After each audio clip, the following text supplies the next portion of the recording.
Popcorn Short numéro 2. On vient de regarder Samurai Cop.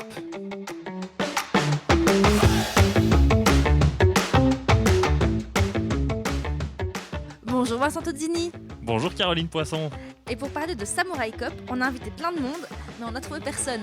Enfin si, on va trouver 400 personnes pour le regarder, parce que le 1er avril, avec Nanarland, avec Les Grignoux, avec Pixel, avec MyPixel, Mike exactement. Pixel, pardon. Ouais. On est plein. Il y a trop j'ai peur d'oublier des partenaires après. On vous propose la soirée Nanar Liège. Ça se passe le 1er avril, ce n'est pas un poisson, même si je suis Caroline Poisson. Voilà, ça sera au cinéma Le Parc. Au cinéma Le Parc des Grignoux, à Liège. Donc venez, on est sympa. Voilà. À l'heure où on enregistre cette émission, il y a déjà plus de 200 places qui sont parties. Donc, sur 400. voilà. Ouais. Et quand on va sortir cet épisode, peut-être qu'en fait, il n'y aura plus de place. Voilà, donc, mais tant pis. Un petit peu. Alors surtout, venez pour les films, mais venez pour nos présentations, mais surtout venez pour le concours de mulets. Exactement, magnifique concours de mulets. Concours international de mulets liégeois. International déjà ? J'ai décidé. Alors je te demandais ce que tu en as pensé, Vincent, mais je voudrais quand même prévenir nos auditeurs que Vincent, après 20 secondes de film, était déjà hilar. Voilà, j'étais hilar. Enfin, hilar, c'est vite dit. Hein. Disons que je soufflais du nez. En fait, déjà, j'étais pas prêt pour certains looks. Non. Il y a un truc, et c'est vraiment paradoxal avec ce film qui a l'air tellement ancré sur les représentations qu'on se fait des années 80, en fait. Les longs cheveux, le côté mulet, parce que voilà, on en parlait, mais je pense qu'il y a un vrai lien thématique avec ce film. Hein. C'est un film de 91. Et c'est un film de 91, ça c'est très bizarre. Ça ne ressemble pas. 3 ans avant Jurassic Park, je tiens à le mentionner quand même. Voilà.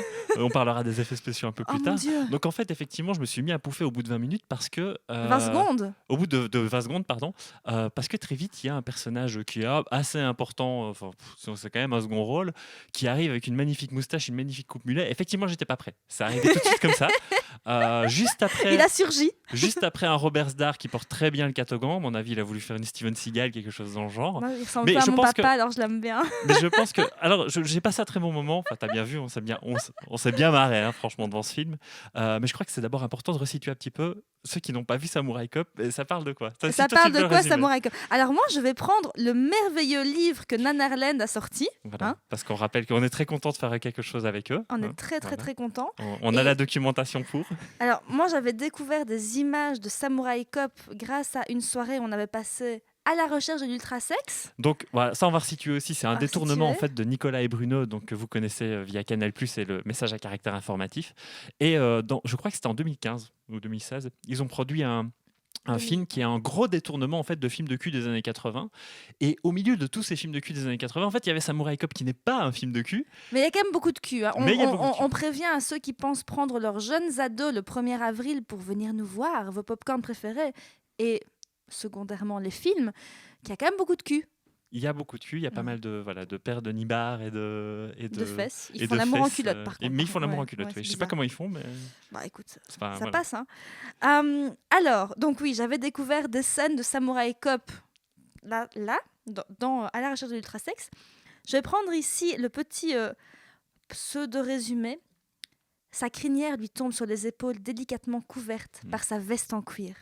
Joe Marshall, pardon. J'ai toujours un accent anglais. C'est Joe Marshall, mais de toute façon, personne l'appelle Joe. Joe.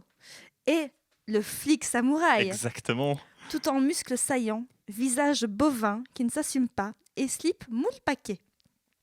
Il débarque de San Diego pour foutre une rouste au gang Katana, rare exemple de formation yakuza, composée majoritairement de non-japonais.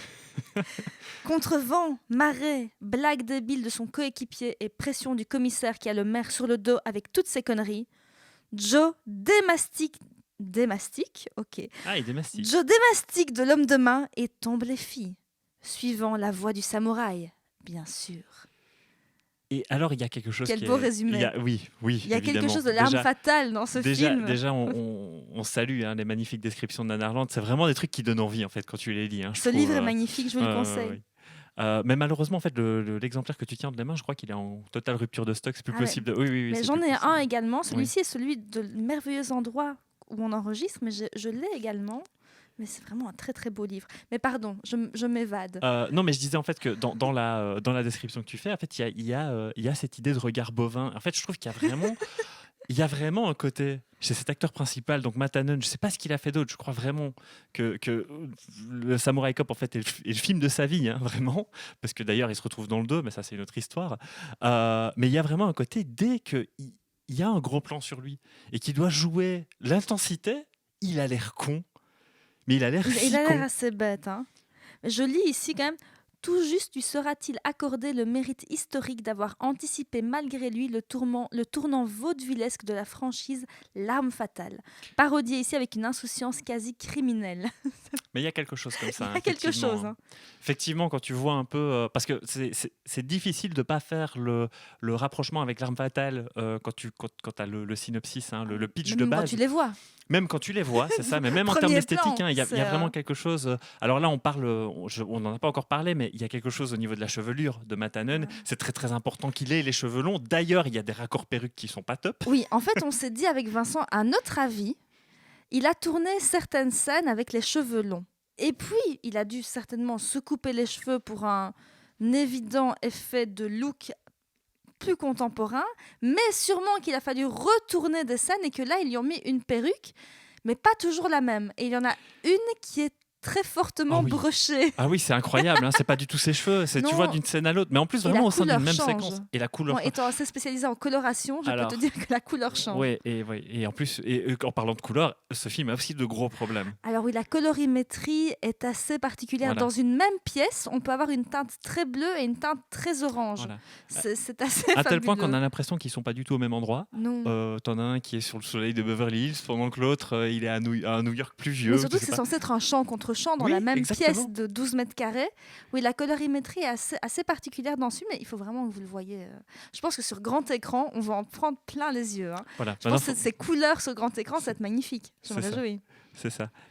Mais il y a aussi pas mal de problèmes de scénario. On s'entend Voilà. que niveau Voilà. scénario Donc déjà, ellipse. déjà il y a cette histoire de gang criminel. Déjà, on dit que c'est des yakuza. Alors évidemment, des yakuza qui ont un nom, faut qu'ils s'appellent Katana. Voilà, c'est le nom du gang. Je suis désolé, hein, c'est comme ça.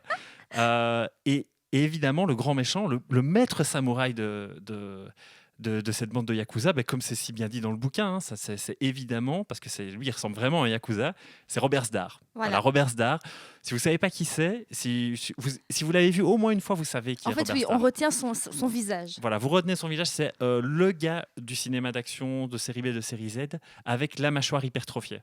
C'est le gars a une mâchoire énorme. Il a joué, je crois, dans un film avec Stallone où il doit s'évader de prison qui s'appelle Haute Sécurité, si je ne dis pas de bêtises. Oui. Où là, effectivement, il était rasé de près dans ce film. Donc ça se voit vraiment qu'il y a un truc avec sa mâchoire. C'est vraiment une gueule qu'on retient. Et donc là, avec sa barbe, ça va encore. Avec sa barbe, ça va encore. Ça camoufle un peu le truc. Ouais, hein, ouais. Je disais, il ressemble vraiment fortement à mon papa avec cette barbe comme ça. En plus basée quand même. Hein. Oui, il a un côté base. Donc effectivement, voilà, ça me permet de dire qu'en fait, c'est le bad guy en chef qui jouera le rôle de boss final, hein, finalement, voilà. pour Matt Hannon. Et il y a un truc auquel je ne m'attendais pas, en fait, en regardant ce film, c'est qu'il est très contenu dans son jeu.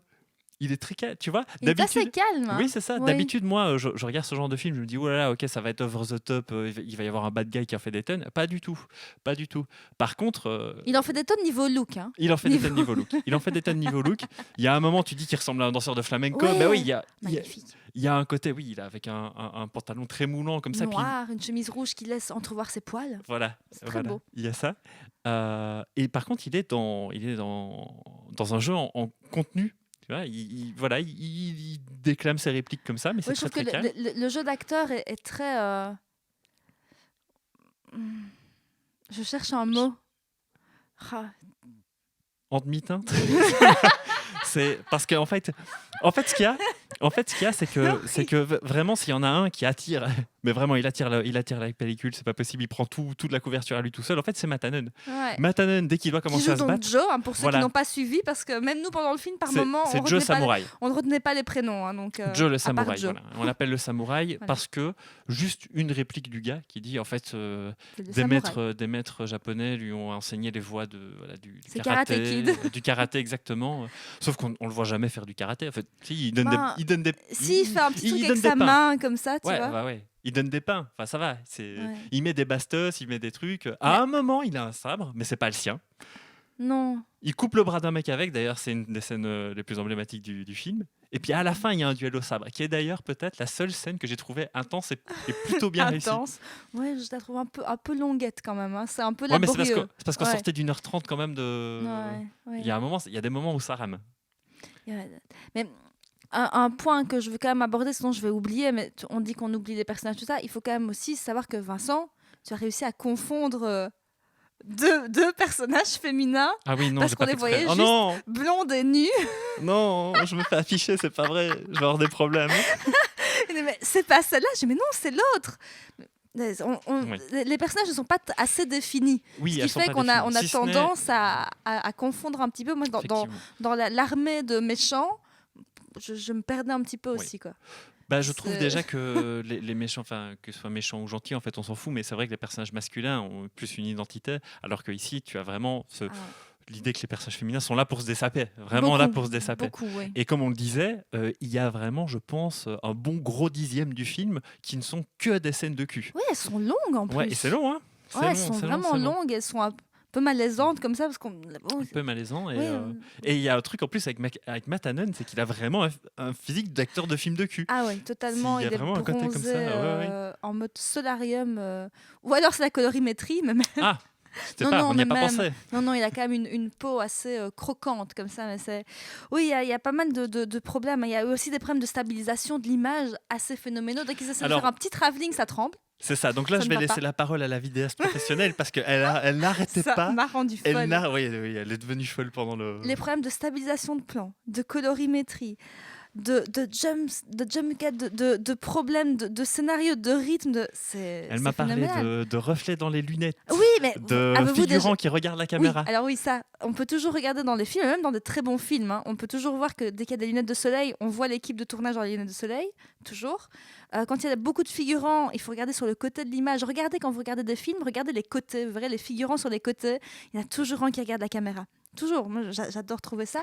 Donc ça peut être un peu énervant. Les ombres reportées. Oui, on voit aussi sur la fameuse scène de fin, on voit l'ombre de l'équipe de tournage sur les deux comédiens. Ça se voit hyper fort. Bon, je pense que ça peut être chiant pour les gens qui regardent des films avec moi. Il y avait des problèmes de colorimétrie que sur la fin du film. On préfère vous rassurer. On est en train de chroniquer ce qui apparaît donc dans un des tout premiers films d'ailleurs à être chroniqué, je pense, par Nanarland. C'est un nanar. Il est rigolo, vraiment. Oui, il est tellement foiré. Super vite. Il est tellement foiré qu'il est vraiment rigolo. Oui, parce qu'il y a certains nanars qui sont un peu laborieux à regarder. Voilà. Il faut vraiment être à fond dans le nanar pour aimer ça. Je pense qu'ici, c'est assez accessible pour entrer dans le nanar, je dirais. Oui, je pense. Je pense que ça peut être un chouette film. Maintenant, peut-être pas regarder en famille, hein, comme tu le disais. Non, c'est ça, oui. Ou alors, il faut être prévenu. Il faut être prévenu, mais c'est vrai qu'on se posait la question avec Vincent, enfin, avec toi. Oui, je suis là. Oui, nous deux, on se posait cette question que, n'ayant pas d'enfants, d'ados, enfin, d'enfants ou même enfin, non, on n'a pas d'enfants, mais surtout pas d'ados. On ne sait pas à partir de quel âge on pourrait conseiller ce film, parce qu'on se dit peut-être qu'il y a des gens qui veulent aller voir des films un peu marrants comme ça avec leurs gamins. Et de peut-être se retrouver un peu malaisant devant. Mais c'est surtout la longueur des scènes qui nous a surpris. Oui, c'est ça. C'est pas, comme tu disais, c'est pas une paire de seins comme on le voit dans énormément de films des années 80-90. Là, c'est vraiment des scènes assez poussées. Assez longues. Avec, ah oui, il y a un truc qu'on n'a pas dit. Enfin, si, tu le disais très bien dans le résumé, mais Matt Hannon, il a un talent pour porter le moule beat comme ça. Ouais, il y a une question que je me posais, c'est la question qu'on peut se poser avec beaucoup de nanars, c'est quand ils ont fait ce film, c'est quoi leur intention ?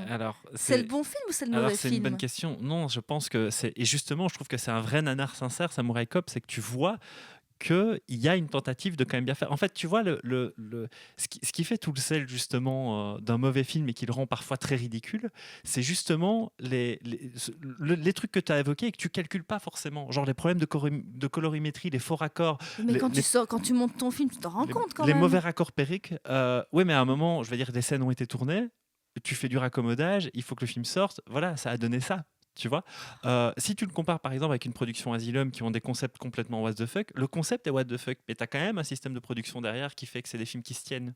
Tu vois, là c'est juste que voilà, le raccord perruque, c'est pas un truc que tu calcules, ça. Et Et si vous ne voyez pas de quoi on parle, vous verrez à peine 20 minutes de film, vous comprendrez tout de suite. Oui, regarde. Si vous ne savez malheureusement pas venir le 1er avril, procurez-vous ce film et regardez-le chez vous. C'est ça. Parce qu'en fait, donc je vais m'arrêter un petit peu sur cette histoire de perruque. En fait, c'est pas le problème que pendant une première moitié de film, il a des cheveux qui paraissent normaux, pour ensuite la deuxième partie de film avoir une perruque. C'est qu'au sein d'une même scène, avec un simple champ contre champ, tu as un plan d'ensemble et puis on passe sur un gros plan, ses cheveux changent tout à coup et tu vois la coupe, la couleur, le brushing, tout. Et là, si tu dis, mais c'est pas possible, c'est pas ses cheveux, ça se voit, arrêtez quoi. Mais ça, après coup, c'est vrai qu'on ne sait rien faire, mais je me dis par exemple la colorimétrie ou. Et en fait, non, il y en a des tas. Et en fait, je vais m'arrêter là-dessus parce que là, ça, c'est typiquement un truc qui déclenche le rire au détriment du film. Ouais. Au détriment du film, et c'est pas un truc pour moi, c'est pas un truc que tu peux calculer. Mais ce réalisateur, là, j'ai envie d'en savoir un peu plus sur lui. Moi, j'ai pas envie. T'as pas envie? Mais si. Allez, on a un podcast cinéma ou pas? Attends. Je cherche dans le livre. Tous ces bons films merveilleux qu'on a envie de voir. Donc, Amir Shervan. Alors, regarde un peu sur Wikipédia, Vincent. Qu'est-ce qu'il a fait d'autre, Amir Shervan? Je veux savoir ça. Qu'est-ce qu'il a fait d'autre? Pendant que Vincent cherche, je vous lis la meilleure réplique du film. Dites bien à la mère de cet enculé que s'il continue à tuer nos enfants pour ramasser des millions dans une banque suisse sur un compte secret, je jure qu'avant que notre cabinet d'avocats n'ait assuré sa défense, je renverrai cette pourriture en petits morceaux sur un bateau japonais afin que cette merde serve d'engrais. Une réplique courte et efficace. Ouais. Et c'est là qu'on voit. En fait, c'est la première fois qu'il s'oppose aux méchants d'ailleurs à ce moment-là. C'est pour ça qu'elle a autant d'impact. Les méchants japonais, incarnés par Robert Z'Dar, quoi. C'est pas. Voilà. Mais il semblerait que Samurai Cop ait été son dernier film. Il est mort la même année que la sortie du film. À cause de la colorimétrie, peut-être à cause de la colorimétrie. C'est peut-être pour ça que le film a cette gueule-là. Ou peut-être qu'il est mort de vieillesse parce qu'il ne voyait plus rien, qu'il n'a pas vu que son film était mal coloré, non? Quel âge avait-il? Voilà. Il avait 41 ans. Ah oui, c'est jeune. Ah oui. C'est l'âge de mon mari, mon Dieu. Oui. C'est très jeune. Ben oui. Et qu'a-t-il fait avant? Alors, il a fait. Alors, j'ai juste une petite liste de films, mais je sais même pas parce que c'est Wikipédia. Tu m'as demandé de chercher ça comme ça. Oui, écoute, on se renseigne avec des outils intelligents ici, Wikipédia. On a Torkaman, Hollywood Cop, Killing American Style, Young Rebels et Gypsy. Voilà. Aucun film que nous n'ayons vu. Absolument aucun. Et je parie que ce sont des liens rouges dans Wikipédia qui n'ont même pas de fiche. Il n'y a même pas de lien. Ok, bon, écoute, Amir, merci pour Amir. Pour ce moment. Merci pour ce moment.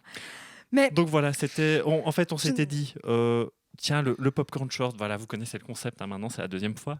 L'idée, c'est de découvrir... vous avez écouté notre magnifique épisode sur Cactus Jack. Oui, alors ça, n'hésitez pas, allez-y si vous ne connaissez pas encore. Un quart d'heure de plaisir. Mais voilà, l'idée, c'était de découvrir Samurai Cop ensemble et puis d'enregistrer un peu à chaud. Le film est drôle. Le film est drôle et le film est très mauvais aussi. Et j'ai hâte de le revoir sur grand écran. Mon Dieu, c'est la honte. Et surtout dans une salle de 400 personnes. Voilà. Alors, après Samurai Cop... On va pas le chroniquer aujourd'hui parce qu'on ne l'a pas encore vu. Tu l'as déjà vu, toi, le deuxième film? Non. Moi non plus, je vais le découvrir au cinéma. On va regarder Piège mortel à Hawaï, qui est aussi un nanar quand même assez connu, mais ni l'un ni l'autre ne l'avons vu. Voilà. Donc c'est une soirée avec 2 films. Donc on vous invite vraiment à venir. 2 classiques du nanar. Que je n'avais pas vu. Moi non plus. Pour une première édition donc, de cette soirée Nanar Liège, auquel on est très content de participer. Oui, ça va être trop bien, trop bien. Et voilà. Et merci pour votre écoute. On se retrouve bientôt pour notre épisode numéro 16 oui. On ne peut pas encore dire ce que c'est, mais on l'enregistre la semaine prochaine. Exactement. Pas au moment où vous l'écoutez, mais au moment où on enregistre. On ne s'y retrouve plus, c'est pas grave. Je fais du nanar, tu vois, ça veut dire qu'après, quand tu recoupes dans les dates, ce n'est plus correct. Mais voilà, on se réjouit de vous voir le 1er avril. Venez nous faire coucou si vous écoutez le podcast. On sera déguisés, même moi, c'est Caro m'oblige. Oui, je l'ai obligé aujourd'hui, je dis tu dois être déguisé. Alors on ne sera pas en popcorn, donc vous devez nous retrouver dans la foule, mais nous serons les 2 énergumènes qui présenteront les films à coups de blagues débiles et de répliques cultes. Voilà. J'essaierai d'en trouver une plus courte quand même, parce que celle-là, elle prend déjà tout mon temps de parole. Oui, c'est fou. Et regardez Samurai Cop. Regardez Samurai Cop ou venez le voir avec nous. Merci beaucoup et à bientôt.